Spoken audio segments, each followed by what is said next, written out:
Hey guys, welcome or welcome back to my channel. If you are new here or finding my channel for the first time by way of this video, hello, welcome. I've been doing a series here on my channel where I've been sharing with the world how I married a man that I had no business marrying, ignored the warning flags, the red signs. My intuition was screaming at me, and also had a couple of dreams, a few dreams, that I should not have married this man, married him anyways. And it was a nightmare marriage, to say the least. During the course of that marriage, I shared how I was feeling like something was off. I knew something was off, but I couldn't prove it. I was looking for the evidence of the thing that was off. Couldn't prove it, but I just had that deep intuitive feeling that something was off.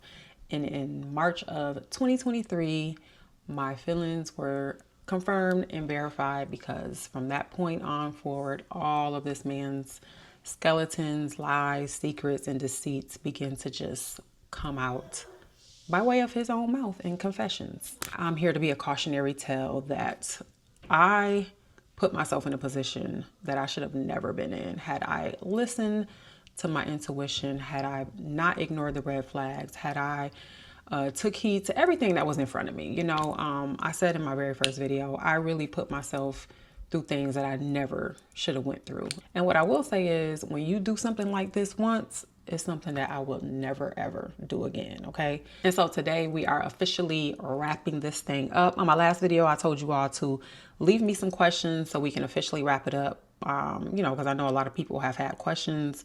Sometimes during the videos, I don't go into full detail, or I may not give a whole lot of context around a lot of things. And so I wanted you guys to be able to ask your questions so I could explain anything that may have been left out or misconstrued, or just maybe something I didn't mention at all. And so today we are going to get into the questions that you guys left, and we're going to wrap this series up.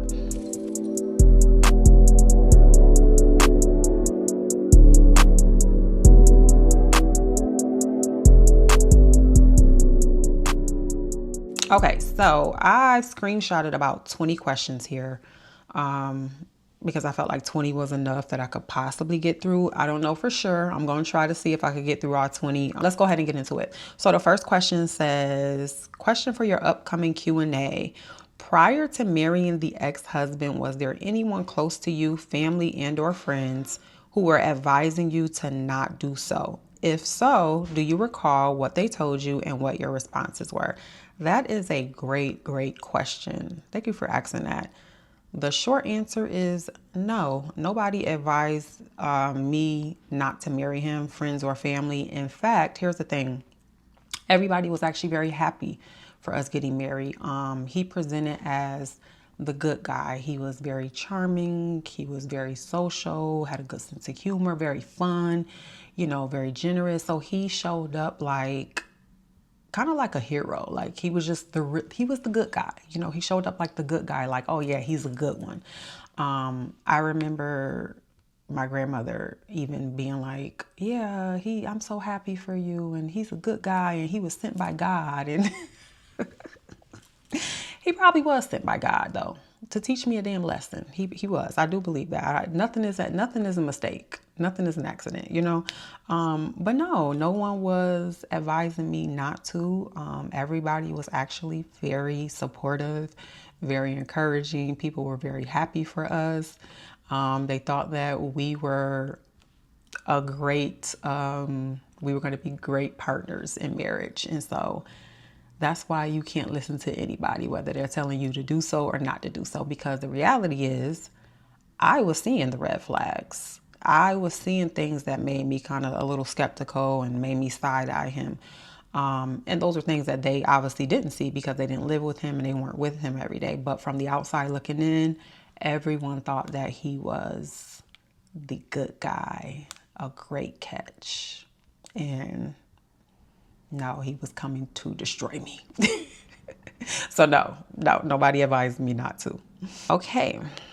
Next question. Hey, Tisha, as always, thanks for sharing your story. Thank you for listening to it. My story is very similar, now divorced 10 years. Did your ex ever get into another relationship? Mine's never did. I personally think he just talks to multiple women now, but nothing serious. So honestly, I can't say he has or hasn't, because I honestly don't keep up with him in that regard. I honestly don't care, right? If I can be totally honest. But I will say this: one of the agreements that him and I made is that if when either of us get into a serious relationship and we're ready to integrate our kid into that relationship that is, that serious, we do have to have the other person meet the new partner. So, he wants, if I get into a serious relationship that is now going to, involve my son being around that person, he wants to meet the guy, and vice versa. I will meet the person that's going to be around my son. I have not met anybody. It doesn't mean that he's not in a serious relationship. It just could mean that he's not ready to introduce our son to anybody. But I don't know. I can't say for sure yes or no, but I just know that I haven't met anybody, and no one has been around my son yet. So, yeah. 2 questions. After giving details of what he did, is there a reason you're protecting the things you did? Also, are you Christian? Okay, so let me just first say this. I want to clear this up right now because I've seen this. And again, I know I didn't say exactly everything. I left it very vague, and that was intentional. It does not take a lot to hurt a man. It does not take a lot to hurt a man. They they can do the most things and dish out the most stuff, and you could do something you could do a fraction of the things they've done to you, and their whole world is turned upside down, right?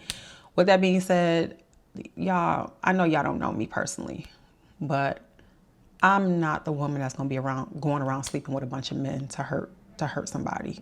So let me just clear this up. I was not sleeping around with a bunch of men to hurt him. I'm way more methodical than that. I'm not going to compromise my body and my sexual health and, devalue myself to hurt him. No. So it wasn't about me sleeping around with a bunch of men. The things I did were, I'll say, probably things that would allow him to take legal action against me. So again, there was just things that I can't say, but debts were paid, okay? As I mentioned before, I made a connection with one man. So no, this wasn't about me just going around sleeping around with everybody to get back. No, it was way deeper than that. It was way more methodical. It was something that was going to really hurt him. Just know that I took things away from him, okay? He lost a lot of things. And yes, in that one connection that I did make with the man, which was a genuine connection, not just, lust-based, that also hurt him. But things that I did had nothing to do with sleeping around with a bunch of men. I'm just not sharing it because, again, it could cause legal action to be taken against me. So, yeah. But the second part of your question was, am I Christian? So that's a great question. So I will say this, for many years, I have identified as a Christian, right? I grew up in the church with very religious family members that had us in church 3 days a week. We was in Sunday school, Sunday service, Wednesday Bible study, Friday, it was a revival. We was in summer camps for Christian Bible school in the summer. So I literally have grew up under that umbrella of Christianity. As I've gotten older, and more recently, I'll say, I've kind of been deconstructing from the religious aspect of Christianity. So I'm obviously extremely spiritual. I have spiritual gifts that I'm completely aware of. But I'm just kind of like, and I'm kind of glad that you asked me that, because I have been recently in this weird space where it's like, I don't want to identify or put a title on myself as like a Christian or, you're this. I have a personal relationship with God, and that's just where I am with it. I've been in this in-between space lately where I have been just kind of removing the titles, of what religion says you have to be. It's like you got to pick, you're this, and we got like Baptist and Pentecost.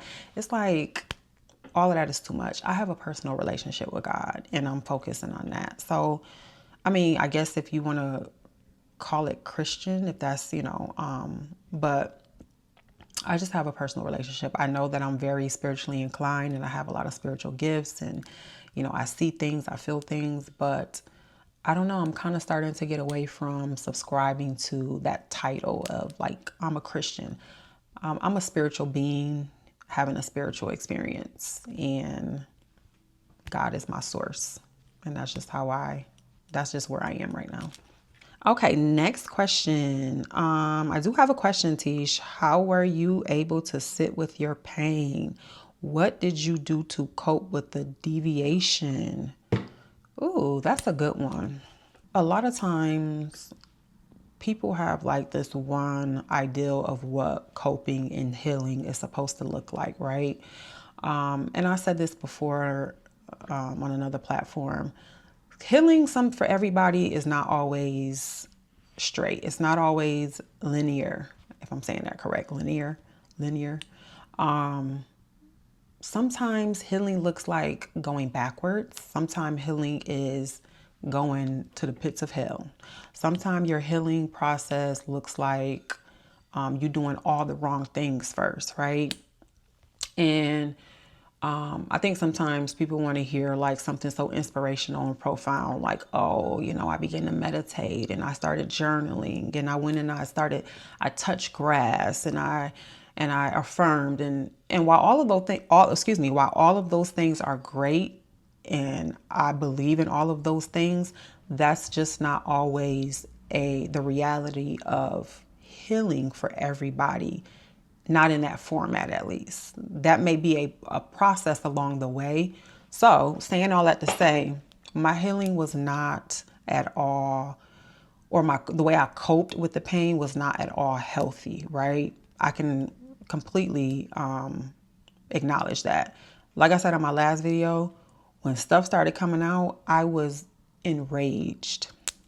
And my initial reaction was to bite back. I got to hurt you back, right? And that was how I coped, unfortunately. And I know people don't want to hear that. They want to hear this answer where I went and fasted and I prayed. And like I said, you touch grass.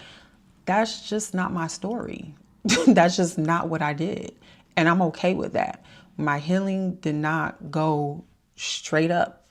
No, I went backwards a lot before I began to go forward. And I'm good with that. I needed to go, everything I did and how I handled it, it needed to happen like that for me. This was about going through different stages and different emotions and different responses. And so initially coping looked like vengeance, right? That's how it started. Oh, I'm going to get vengeance.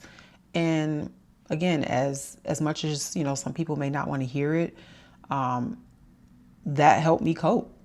That helped me cope because I wanted you to feel what you did to me. And then I went through a phase where when my real healing started to show up was when I started to realize that I put myself in a situation that I should have never been in. For me, this is me, right? This isn't going to be everybody. When I really started to sit with the fact that I ignored so much stuff in the beginning. When I went back and thought about, our first year of dating and things I would see and stuff that was off to me and how I felt really intuitively and strongly that he was not the right person for me. Sitting with that and realizing that you knew better. That was really me coping with it. That was when I started to really cope and understand, okay, you did this. You betrayed yourself long before this man did. You literally gave him the power to betray you because you knew better. You seen all the things, you ignored it. You had the dreams, you ignored them. You have these gifts and they were there protecting you and trying to deter you from this thing that was coming to destroy you. And you put your rose-colored glasses on. And I think the moment I started to really sit with myself, about how I put myself in the situation and I took away the blame from him. Now, two things can be true. Two things can be true. Let's not get it twisted.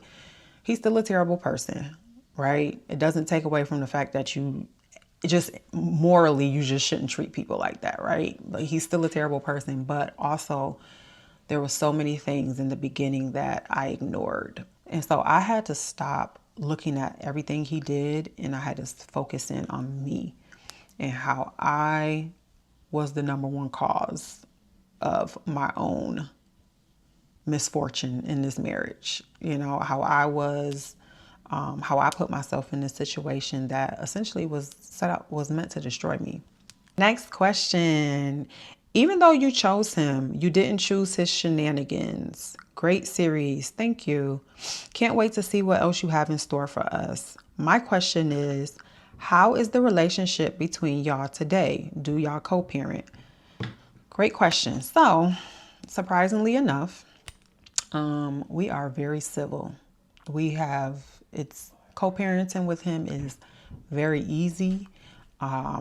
He's not a deadbeat dad. Listen, I'm not going to put nothing on this man that doesn't fit him. And so, you know, while yes, he was a terrible husband, I will say he's not a deadbeat father in the least bit. He is very active in our son's life. My son loves his dad. They have a very close relationship, and I love that for them. Okay. But yeah, we're very civil. Like it's no weird energy. It's not like, you know, harsh or tense feelings between us when we see each other. We can sit and talk about, you know, funny things about our kid. I have no ill intentions for that man. Contrary to me telling, you know, contrary to the series, you guys may think I hate him. I don't like him as a person. I think he has a lot of healing and growing to do. But no, we actually get along just fine, and we co-parent just fine. I don't have to chase him down to take care of his son. I don't have to, you know, take him for child support, and he's going to take care of his son, and he does it really well. So I'm really grateful for that. I know this isn't part of the question, but just kind of going into like, how are we, you know, he knows that I've done this series and he's not mad about it. He's just like, look, you got to tell your story. I gave you the experience. So, you know, you got to tell it. So he actually respects me for sharing all of this. He watches the videos. I found out. Somebody asked me that. I know that wasn't part of your question either, but somebody asked me that a while ago. And he did confirm that he has watched some of the videos. And he was just like, I mean, it is what it is. I did it. So, yeah, there's no bad blood between us, like at all. You know, I acknowledge that I made a poor decision by being with him. And, you know, those were the consequences of choosing the wrong person. And so, I'm not mad at him for it, but yeah, we're good. We're good. And like I said, he's a very active father. So no complaints there. And I'm very grateful for that. I'm not the mama that's going to be using our kid as a pawn. No, I need you to come get your baby. Please, like now. Okay, so next question says, I noticed you said that after the first year and a half of marriage, you wasn't there emotionally. What does that mean? Okay, that's a great question. So I haven't really talked about that much on this series. I kind of talked about it on another platform, but a year and a half after we got married, and I can break it down to the very day, it was 2 days after I had my son. We were going to his first doctor's appointment, and while we were in the car, I realized, maybe I did tell the story here, I don't remember, but I realized on the drive to my son's doctor's appointment, he was 2 days old, I just remember having this intense feeling come over me. I was looking at him, he was in the front driving, and I just started crying. But I was like crying silently. And in that moment, it's something that I can't even truly put words to, but I was just looking at him and I was just like, this is really not my husband. This is really not my husband. And I was just crying. I was like, this is really not my husband. It's giving me chills talking about it. And I was sitting right behind him. He did not know I was crying. I was just like holding it in, and I'm like, what is this? It just came out of nowhere. Nothing happened that day. It was just a regular day. We were taking our son to his doctor's appointment. Like I said, he was 2 days old. And from that moment, it was like this shift. It was like, I don't know if you've ever experienced like an awakening to something, but it's like once you see it, you can't unsee it, right? And from that moment on, like I said, that was a year and a half into marriage. We got married September of 2018. This was March of 2020. From that moment forward, it was like the glasses, the rose colored glasses just came off, and I could see him for who he truly was, right? And not the illusion that I created. And it was at that moment that everything shifted. And I just saw a man that I didn't recognize. He wasn't my husband. That's the only way I can describe it. I knew it, I felt it, I seen it. And then I started to also, things that I was ignoring in terms of like how he was showing up, I could just see everything now. And so at that point, it shifted the way I interacted with him. It shifted the way I saw him. And now we know, right, that hindsight is 2020, but later on we know that from that point and even before then, he had all kind of stuff going on, right? Even long before I had that aha moment. So he was doing stuff. I mean, he brought a whole woman to the wedding. So there was so much stuff going on all the way up until that point. But it was at that point that something shifted in me. And I just remember looking at him and realizing, oh, this man is not my husband. And it changed everything at that moment. And I know some people are like, well, why didn't you leave? Well, like I said, I had a 2-day-old baby. I was a stay-at-home mom at this point, and we went into lockdown 2 weeks later. My son was born March of 2020. The whole world shut down 2 weeks later. I was in no position to leave. I was in no position to leave. I don't have family here that I could just go live with.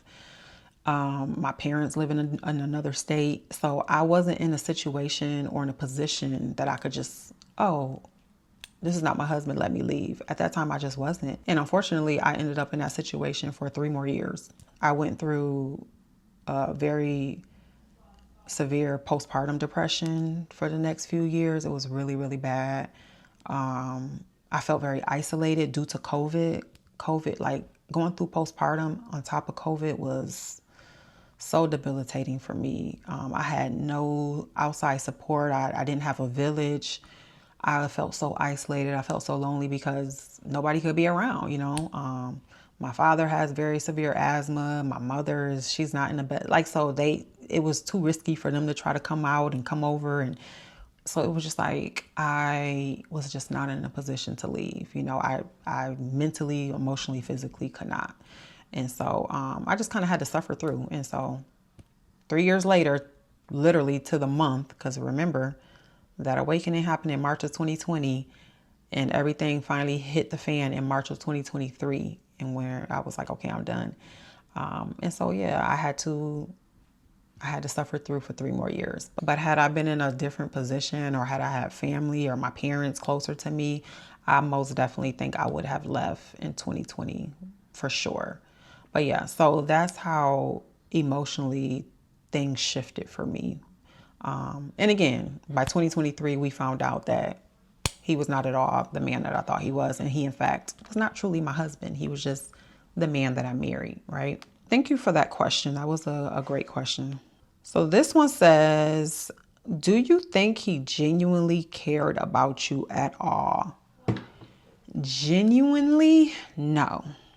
And this is why. I think, and I saw this quote, and I think it really just defines what love is. When you truly care and love somebody, you consider them, right? You're going to consider the things that you're doing and how it's going to affect them.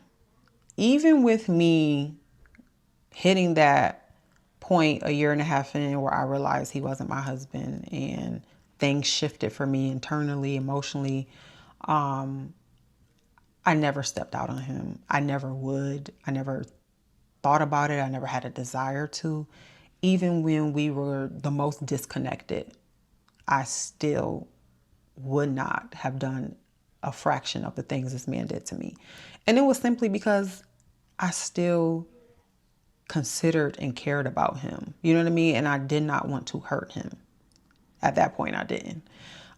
Later on is another story. But at that point, it was like, no, I would never do things that was going to hurt him, dishonor the vows that I took, even if I took the vows with a counterfeit, because essentially that's what I did. But I realized looking back that I was good for his social status.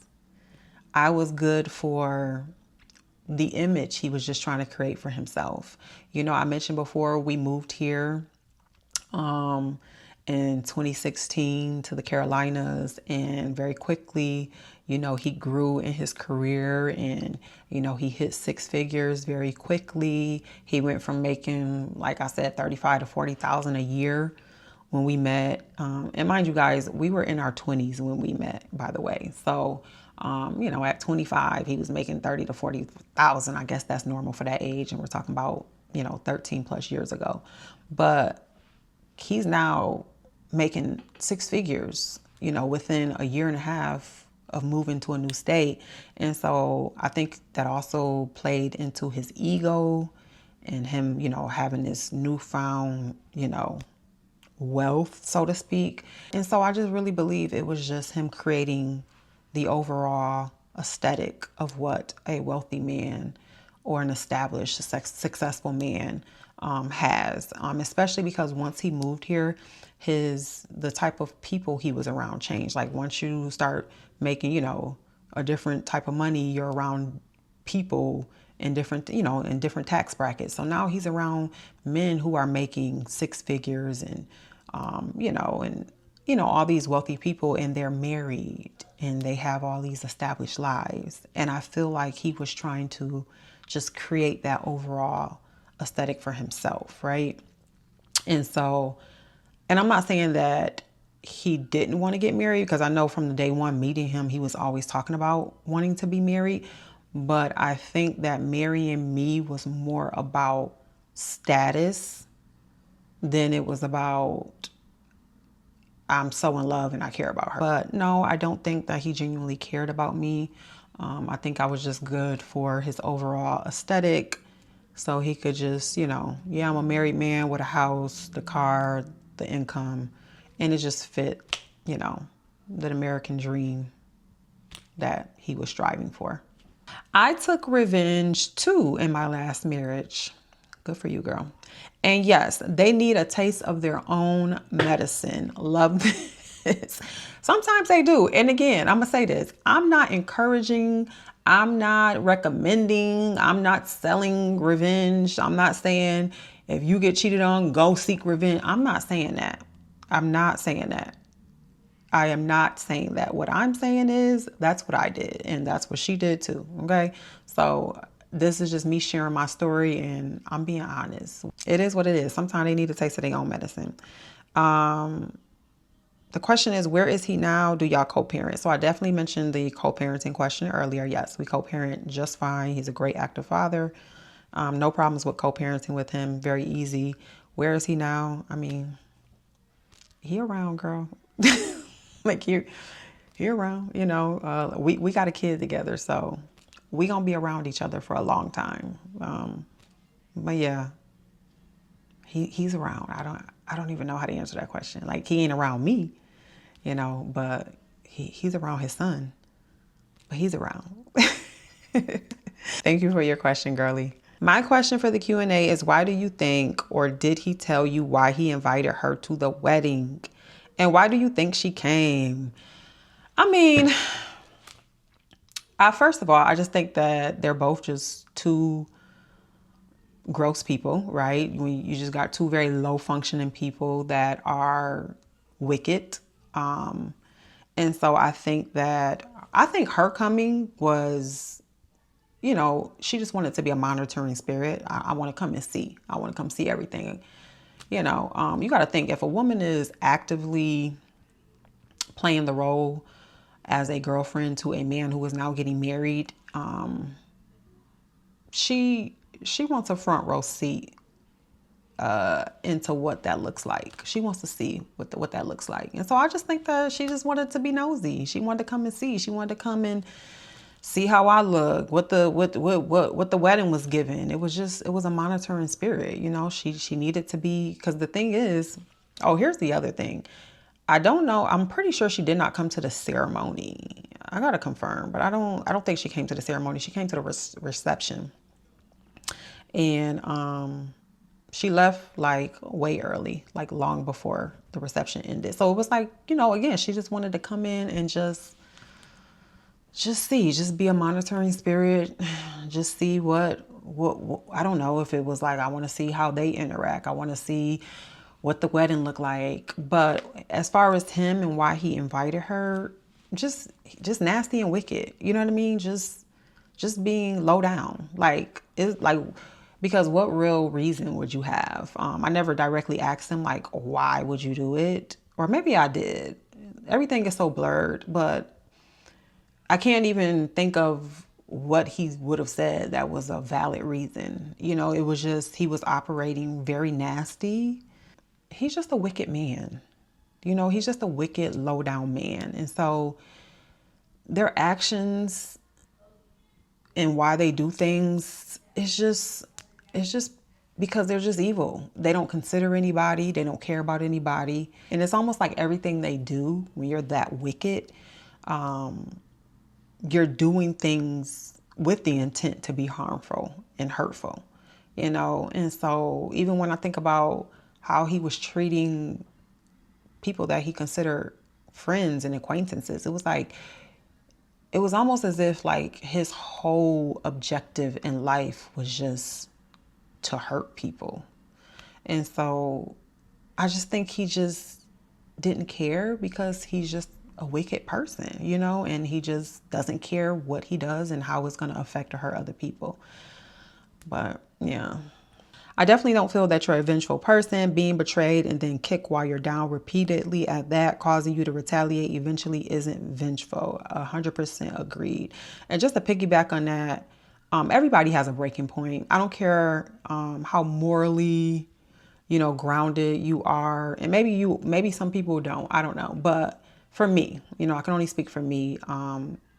That was my breaking point for a lot of reasons. But you can't just continue to hurt somebody over and over and over again, and then you just want them to take the high road. You know, some people was like, oh, you know, where you stoop to his level. And, you know, I know everybody's going to have their opinions, and that's fine. But I look at it like this. If somebody slaps you 10 times first, unprovoked, they just come slap you 10 times, and then you slap them back 2 to 3 times. Is that me being evil or vengeful? Or, you know, like, at some point you have to expect people to fight back. You know what I mean? So for me, I hit my breaking point and all bets were off, you know?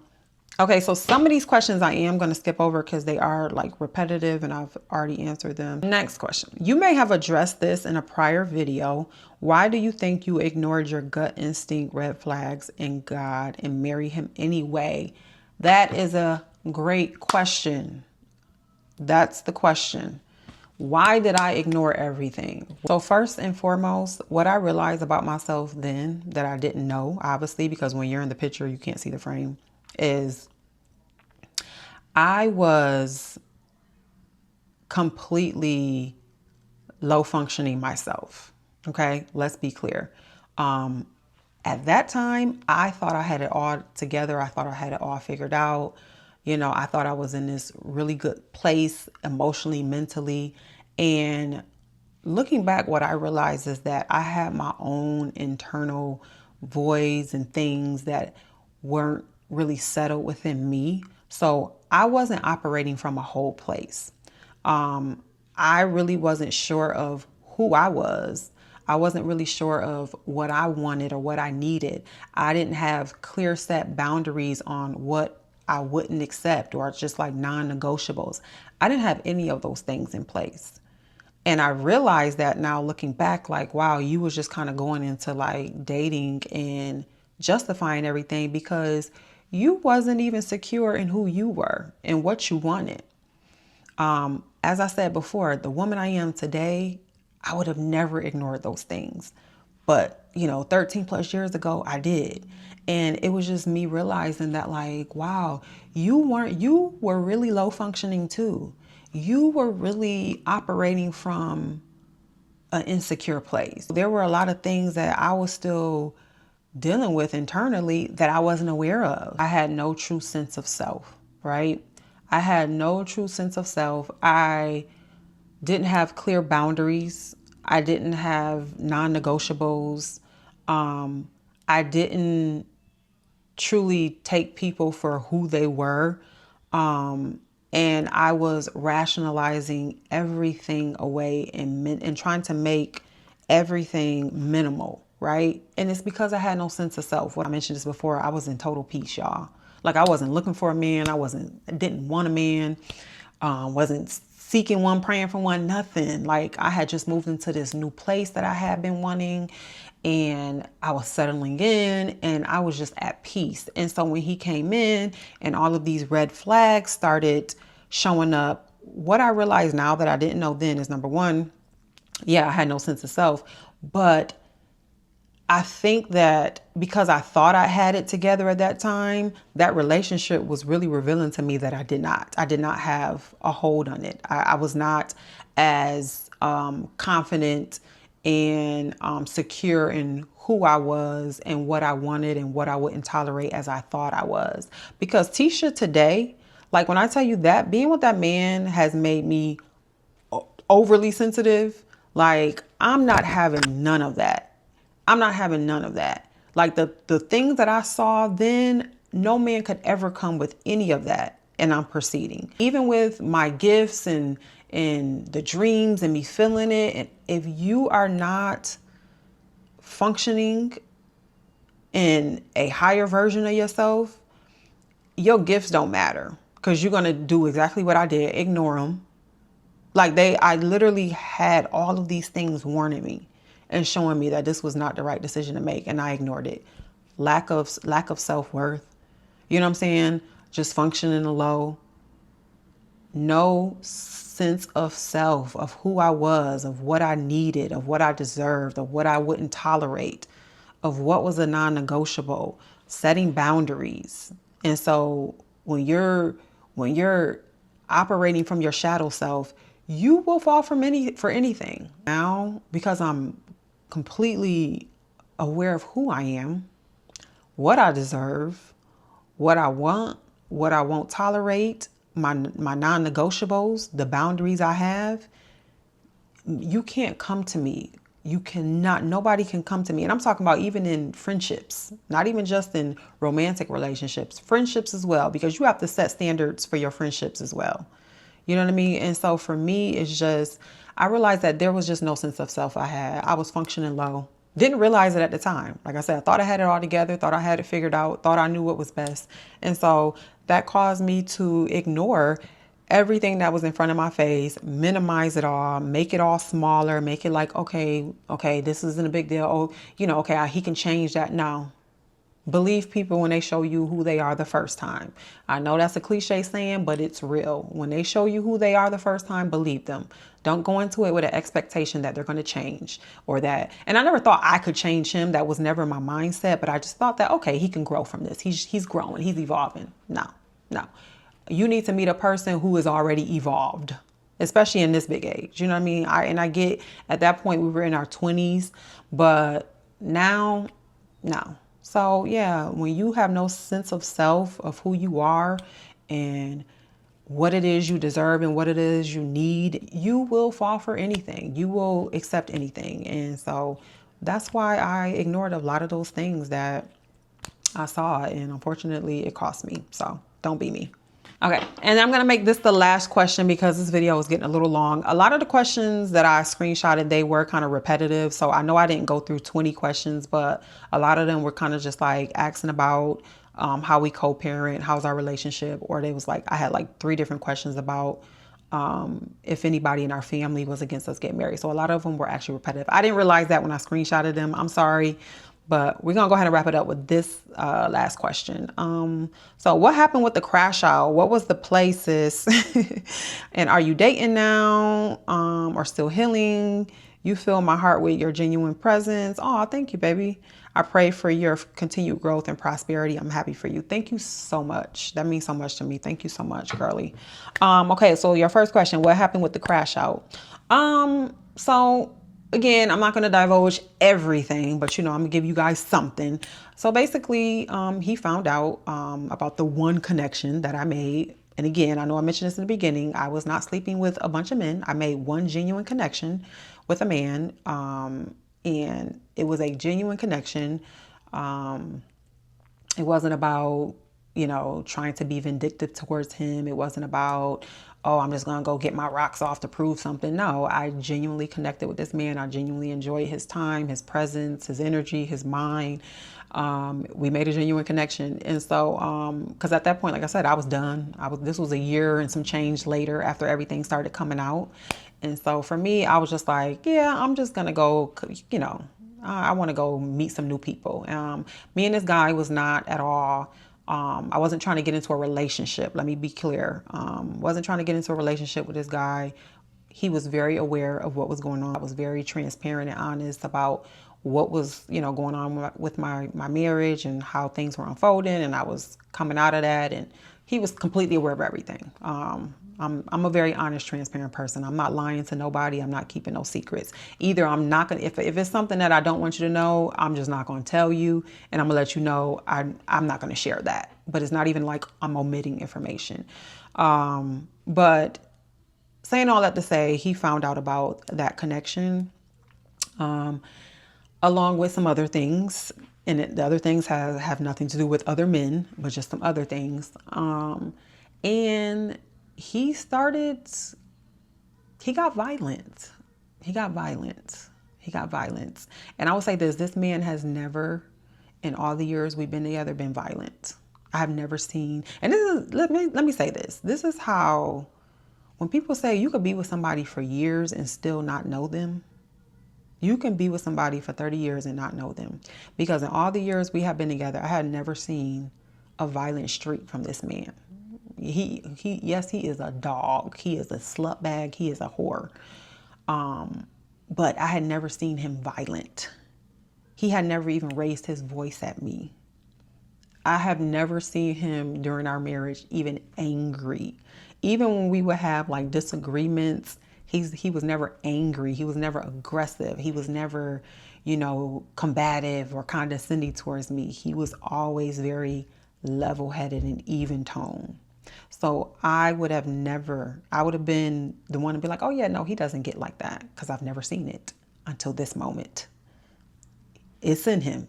And this is what I mean when I say you can push a person to their breaking point and you will see stuff in them that you did not know exist. And so this is my first time seeing him this violent, this aggressive.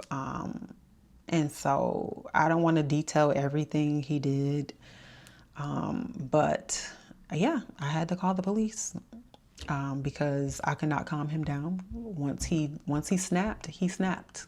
And I just found it very interesting that he lost it like that from finding out about me connecting with another man after he spent our entire marriage throwing his thing around to numerous women. You were risking my health. You were doing all kind of things to your friends. Like, you were so evil out here. And you happen to see some messages. You happen to see, mind you, he don't even know about me seeing it. He just seen the messages in the phone. And you lost it like that? That's why I said in the beginning, it doesn't take a lot to hurt a man. You ain't got to do a whole lot. that man lost it, and he could not gain control of himself. And so, yeah, y'all, I had to get the officials involved at that point. So the second part of the question was, are you dating now or still healing? No, I'm not dating now. I'm chilling, y'all. I have no desire to date. I like the no desire, no interest.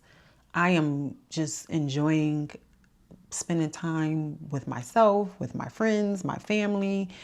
After being in a relationship and connected to a man for that long, I'm not interested right now in connecting with another man in that way. Like, will I have conversations with men? Yeah, but I don't even want the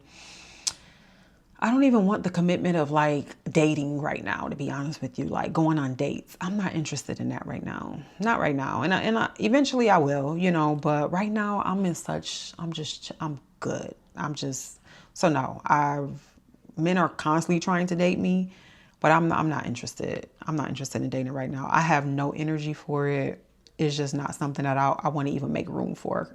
Like, I'm enjoying spending time with my friends and my loved ones, and that's it for now. So, again, I know that will change, and when it does, great. But as of now, no, I have no interest. Okay, and it looks like, yeah, that was just the 2-part question for that. So that wraps up this series.